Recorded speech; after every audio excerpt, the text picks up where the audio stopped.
దయచేసి ఏ పార్టీ వారైనా తన పేరును స్వప్రయోజనాల కోసం వాడుకోవద్దని ప్రముఖ నటుడు మంచు మోహన్ బాబు విజ్ఞప్తి చేశారు. ఈ మధ్య కాలంలో తన పేరుని రాజకీయంగా కొందరు ఉపయోగించుకుంటున్నట్లు తన దృష్టికి వచ్చిందని అన్నారు. పలు రకాల భావావేశాలున్న వ్యక్తుల్లో ప్రపంచంలో జీవిస్తున్నామని, ఎవరి అభిప్రాయాలు వారివని స్పష్టం చేశారు.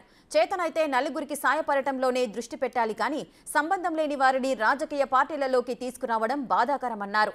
ఉల్లంఘించిన వారిపై న్యాయపరమైన చర్యలు తీసుకుంటానని ఆయన హెచ్చరించారు. తనకు అండదండగా ఉన్న ప్రతి ఒక్కరికి అభినందనలు తెలియజేస్తున్నానని మోహన్ బాబు నోట్లో పేర్కొన్నారు.